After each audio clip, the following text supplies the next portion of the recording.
بسم اللہ الرحمن الرحیم۔ السلام علیکم ورحمۃ اللہ وبرکاتہ۔ رضیت باللہ ربا وبالاسلام دینا وبمحمد نبی و رسولہ۔ آپ دیکھ رہے ہیں چینل اسلام شہزاد ستی۔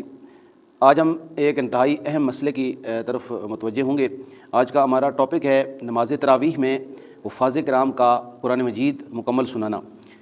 دیکھیں، یہ ایک متحقق بات ہے تمام علماء کے نزدیک کہ نماز تراویح سنت موقدہ ہے، یہ چھوڑنا گناہ کا عمل ہے، اس کو چھوڑنا گناہ ہے، لیکن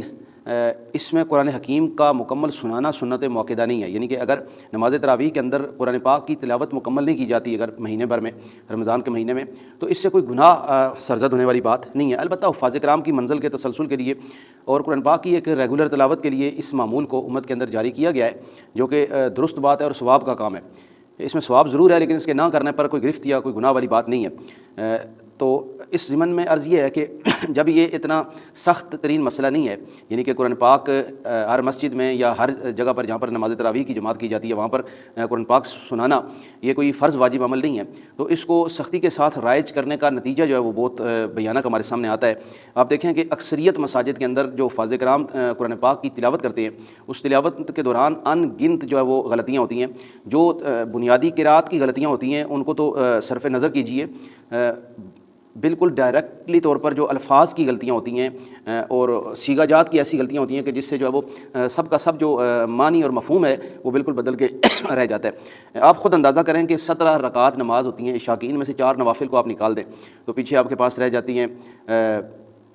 13 رکعت، اور 13 رکعت میں سے 4 رکعت سنت غیر موقدہ کو بھی اگر نکال دیں تو آپ کے پاس بچتی ہیں 9 رکعتیں۔ 9 رکعتیں عشاء کی اور 20 رکعتیں تراویح کی، یعنی کہ 29 رکعت نماز 50 منٹ کے اندر یا 55 منٹ کے اندر اگر ہم ختم کر لیتے ہیں، اور اس کے اندر ایک سپارہ، سوا سپارہ یا 1.5 سپارہ قرآن پاک کا بھی تلاوت ہوتا ہے، تو قرآن پاک کے جو سپارہ یا 1.5 سپارہ ہم تلاوت کرتے ہیں اس کا کتنا معیار ہوگا اور اس کے اندر کتنی شستگی ہوگی اور کتنی درستگی ہوگی، یہ سمجھنا کوئی مشکل بات نہیں ہے۔ یعنی کہ 20 رکعت نماز تراویح جو ہے وہ حافظ قرآن 40 سے 45 منٹ کے اندر اپنے اس کوٹے کا جو ٹائم ہوتا ہے اس کا یہ ہوتا ہے۔ اس سے علاوہ جو وتر کی جماعت یا فرض کی جماعت کے جو سنتیں ہوتی ہیں ان ٹائم کو چھوڑ دیں، صرف اگر نماز تراویح کا وقت نکالیں تو وہ 40 سے 45 منٹ جو وہ بنتا ہے۔ تو 40 سے 45 منٹ کے اندر 20 رکعتیں الگ الگ سلام کے ساتھ اور 1.5 سپارہ، سوا سپارہ یا کم از کم 1 سپارہ تلاوت کرنے کے بعد اگر ہم ختم کر سکتے ہیں تو یقیناً اس کے اندر بہت ساری غلطیاں ہوتی ہیں، اور یہ ہر روز کے مشاہدے کی بات ہے۔ خال خال کہیں کہیں ایسا بڑے شہروں کے اندر یا بڑی کسی مرکزی مسجد کے اندر ایسا ممکن ہے کہ جہاں پر جو حفاظ کرام ہیں ان کو باقاعدگی کے ساتھ بڑے تحمل کے ساتھ قرآن پاک پڑھنے کی تلقین کی جاتی ہے، وگرنہ ہر جگہ پر یہی ایک معمول ہے کہ اس کو ایک رسم تو ادا کی جاتی ہے، لیکن اس کے ضمن میں ہونے والا جو شدید ترین گناہ کبیرہ ہے اس کی طرف کوئی متوجہ نہیں ہوتا۔ اگر کوئی عالم دین نبی پاک صلی اللہ تعالیٰ علیہ وآلہ وسلم کی حدیث مبارک کا جو متن ہے، یعنی عربی زبان کے اندر جو حضور کی حدیث پاک ہے اس کا متن پڑھتے ہوئے اگر زیر زبر کی غلطی کر جائے تو ایک دم علماء کرام اس پر جو ہے وہ تنقید کرتے ہیں، اس کی اصلاح کی کوشش کرتے ہیں کہ یہ متن اس نے غلط پڑھا ہے، اس سے اس کا معنی بدل جائے گا۔ تو اگر حدیث پاک جو کہ یقیناً نبی پاک کا فرمان ہے اور اس کا بڑا مقام ہے، لیکن قرآن پاک کے بعد ہے، قرآن پاک کی جو آیات ہیں ان کا مقام اور مرتبہ احادیث سے بڑا اور زیادہ ہے۔ تو قرآن پاک کی آیات کی تلاوت کرتے ہوئے ہم جو غلطیاں سرزد کرتے ہیں اور بے تحاشا غلطیاں ہوتی ہیں اور دانستہ ہوتی ہیں، جانتے بوجھتے ہوئے حفاظ کرام کی جو جوڑی ہوتی ہے وہ صرف اور صرف جہاں پر حد سے زیادہ دیانتداری کی جاتی ہے وہ یہ کی جاتی ہے کہ جہاں سے بالکل سبق متشابہ لگ کے یا کسی اور وجہ سے بھول کے اگر کسی دوسری جگہ پر چلا گیا ہے حافظ یعنی امام، تو پھر پیچھے جو سامع ہوتا ہے وہ اس کی درستگی کرواتا ہے، وگرنہ جو لفظی غلطیاں ہوتی ہیں، زیر زبر کی ان گنت غلطیاں ہوتی ہیں اس پر توجہ ہی نہیں دی جاتی، نہ ہی اس کو ضروری سمجھا جاتا ہے۔ اور اگر مقتدیوں میں سے کوئی بندہ ان الفاظ سے یا ان کے حفاظ کے والدین کے اساتذہ کے ساتھ جن مدارس کے اندر حفاظ پڑھ کے آتے ہیں ان کے ساتھ اگر رابطہ کرے تو وہ بھی اس چیز کو بڑا برا مناتے ہیں کہ حفاظ کرام کو ٹوکا کیوں جا رہا ہے یا اس میں یہ مسئلہ کیوں پیش آ رہا ہے۔ تو دیکھیں اس میں یہ بہت خطرناک صورتحال ہے، اور یہ ایسی نماز تراویح جس کے اندر قرآن پاک غلط پڑھا جا رہا ہو وہ جماعت حرام ہے، وہ کسی صورت بھی جائز نہیں ہے، کیونکہ جب ایک اللہ تعالیٰ نے آپ کو ریلیف دیا ہے، آپ کو ایک وسیلہ دیا ہے کہ آپ نماز تراویح باجماعت پڑھیں یا بے جماعت پڑھیں، آپ نے اپنی نماز تراویح پڑھنی ہے، یہ سنت موقدہ ہے، اس کو آپ گھر میں بھی پڑھ سکتے ہیں، گھر میں گھر والوں کی جماعت کھڑی کر کے پڑھ سکتے ہیں، اکیلے تنہائی میں پڑھ سکتے ہیں، مسجد میں تنہائی میں پڑھ سکتے ہیں، تو اس کو ایک واجبی کیفیت بنا کر، حیثیت تو میں نہیں کہوں گا لیکن واجبی کیفیت بنا کر اس کو جماعت کو کھڑا ضرور کرنا ہے، لیکن بیچ میں قرآن پاک کی تلاوت اور جو رکوع سجود کے جو شستگی ہوتی ہے اس کو پامال کر کے، اس کا تقدس پامال کر کے ایسی نماز قائم کرنا یقیناً یہ حرام عمل ہے، یہ کسی صورت بھی جائز نہیں، اور اس کی طرف کسی نے توجہ نہیں دی ہے۔ اور اس توجہ نہ دینے کی بنیادی وجہ یہ ہے کہ قدم قدم پر مدارس ہیں، اور ہر مدرسے کے اندر ہر ایک مدرس کی یا استاد کی یہ خواہش ہوتی ہے کہ میرے پاس ایک جمع غفیر ہو، میرے پاس طلباء کی تعداد بہت زیادہ ہو۔ اس کے لیے وہ کسی طرح کا کوئی معیار قائم نہیں کرتے ہیں طالب علم کو مدرسے میں داخل ہونے کے لیے، پہلی غلطی وہاں پر ہوتی ہے۔ حالانکہ ہر طرح کی تعلیم میں جب بچہ پہلے سٹیج میں جاتا ہے، سب سے پہلے سٹیج میں، تو اس کی ایک مینٹلی ٹیسٹ اس کا ضرور ہوتا ہے کہ آیا یہ بچہ اس کلاس میں یا اس شعبے میں داخل ہونے کے قابل ہے یا نہیں ہے۔ اس کو وقت درکار ہو تو اس کو وقت دے دیتے ہیں کہ اس کو 6 مہینے تک نہیں داخل کریں گے، اگر وہ اس سے بالکل مطابقت نہ رکھتا ہو تو اس فیلڈ میں اس کو داخل نہیں کیا جاتا۔ تو حفاظ کرام کو جس طرح کا بھی ہو، صرف سر پورے کرنے کے لیے انہوں نے مطلب آپ دیکھیں حفاظ کرام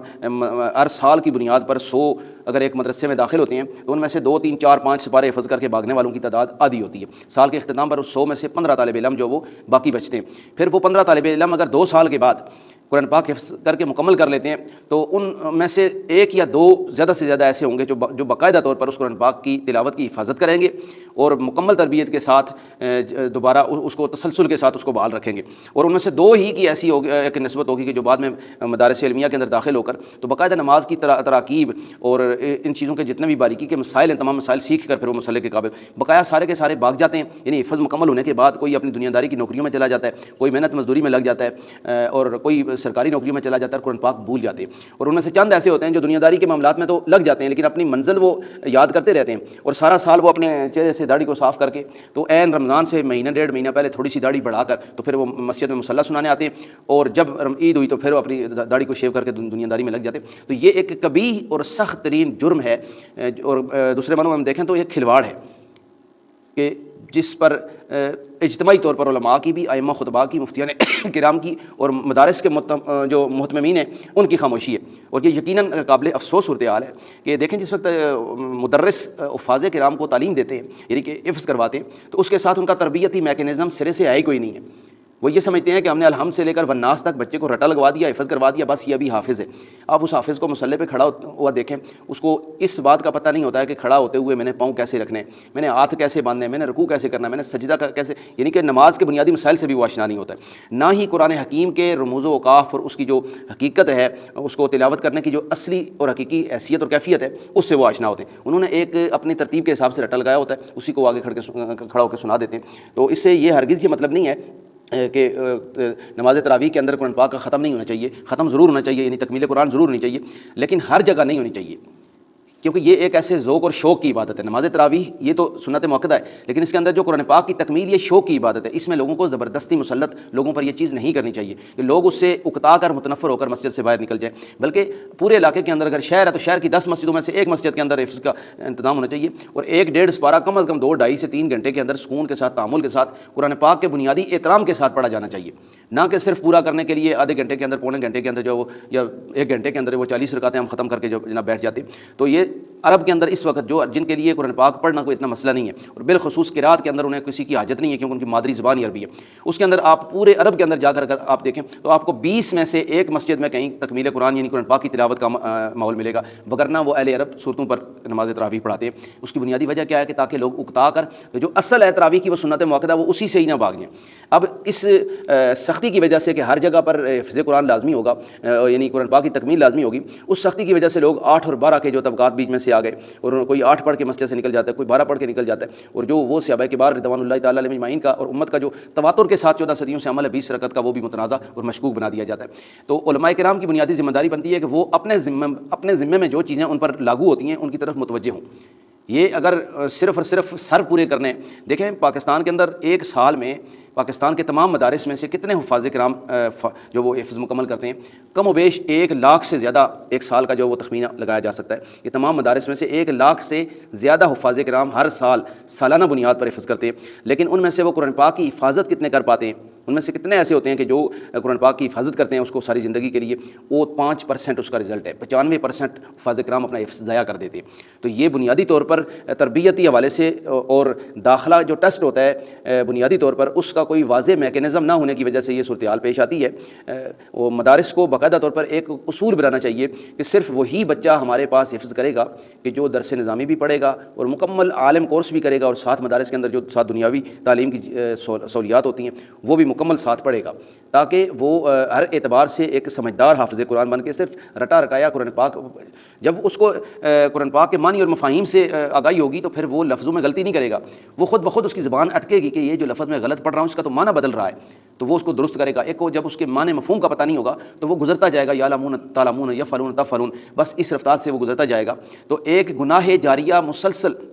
جس کے ذمہ دار اہل مدارس اور علماء ہیں، اور ان کی دانستہ خاموشی ہے صرف اس وجہ سے کہ ہمارے مدارس کے اندر طلباء ہوں، لائق ہوں نالائق ہوں، جیسے تیسے ہوں، لیکن ان طلباء کی بہاف پر ان کی اس بنیاد پر ہم جو فنڈ ریزنگ کر سکیں کہ ہمارے مدرسے میں 14 طالب علم ہیں، ہمارے میں 20 طالب علم ہیں، ہمارے میں 120 ہے، تو اس اعتبار سے پھر بڑے بڑے لوگوں کے پاس، سرمایہ داروں کے پاس جا کر تو وہ طالب علم دکھا کر، فنڈ دکھا کر، تو ایسے مدارس کی کثرت کی ضرورت نہیں ہے، امت کو معیار کی ضرورت ہے۔ اگر معیار ہو، ایک ایسا وقت تھا کہ جب اہل اسلام کے پاس جامعہ الازہر اور بغداد یونیورسٹی اور ریاض جامعہ الریاض یا جدہ کے اندر 1 2 4 مدارس کے علاوہ پوری دنیا میں مدارس کی بہتات نہیں تھی، لیکن ان کا معیار اتنا تھا کہ سمرقند اور بخارا سے لوگ جو وہ بغداد کا سفر کرتے تھے، ان کا معیار اتنا تھا کہ مصر سے مکہ اور مکہ سے مصر لوگ جا کر پڑھتے تھے، کیونکہ ان کا معیار تھا۔ آج چپے چپے پر مدرسہ موجود ہے، جامعات موجود ہیں، لیکن ان کا تعلیمی معیار اس قدر گراوٹ کا شکار ہے کہ جس پر لوگوں کا مطلب اس جو مدرسہ سسٹم ہے، اس سسٹم سے یہ اعتماد اٹھ رہا ہے، وہ اس تعلیم کو انتہائی ناقص تعلیم قرار دے رہے ہیں، حالانکہ یہ کامل ترین تعلیم ہے۔ یہ ایسی تعلیم ہے کہ جو یعنی کہ مدارس کی جو قرآن پاک کی جو تعلیم ہے، اگر واقعتاً تعلیم اس کو سمجھ کر اس کو سیکھا اور سکھایا جائے تو دنیاوی تعلیم صرف دنیا کا احاطہ کرتی ہے، لیکن یہ تعلیم دنیا اور آخرت دونوں چیزوں کا احاطہ کرتی ہے۔ لیکن ہم نے اس کا معیار جو ہے وہ صرف اور صرف کثرت کو اکٹھا کرنے کے لیے ہم نے اس کی جو یعنی کہ کوانٹٹی کو ہم نے بڑھانے کے لیے ہم نے کوالٹی پہ کمپرومائز کر لیا ہے۔ تو جس وقت ہم کوالٹی پہ کمپرومائز نہیں کریں گے، معیار اپنا اچھا بنائیں گے، تو اس وقت جو امت ہے اور عامت المسلمین ہیں ان کا ہم پر اعتماد بھی بحال ہوگا۔ تو ہمیں اپنا اعتماد بحال کرنے کے لیے اور اللہ رب العزت کی بارگاہ کے اندر سرخرو ہونے کے لیے اور اپنے جو فرائض منصبی ہیں ان سے عہدہ برا ہونے کے لیے جو ہے وہ ہمیں دیانتداری سے کام لینا ہوگا، اور اپنے اندر پائی جانے والے جو نقائص اور جو غلطیاں ہیں ان غلطیوں کا ادراک کرنا ہوگا، اور اپنی انا کو مارنا ہوگا اس معاملے میں کہ ہم عالم ہیں، ہم مفتی ہیں، ہم شیخ الحدیث ہیں، یا ہم کسی بڑی سے بڑی جامعہ کے محتمم ہیں۔ یہ جگہ سارے مناصب اور ساری جو منزلیں ہیں یہ ساری اپنی جگہ پر ہیں، لیکن حقیقت میں جو اللہ اور اس کے رسول کے کلام کی عزت سے بڑھ کر کچھ بھی نہیں ہے، نہ کوئی شخص ہے نہ کوئی ہستی ہے۔ اللہ تعالیٰ سے دعا ہے کہ اللہ تعالیٰ ہماری خطاؤں کو معاف فرمائے، ہمیں سمجھنے کی توفیق عطا فرمائے اور ہمیں عمل کرنے کی توفیق عطا فرمائے۔ جزاکم اللہ خیرا کثیرا۔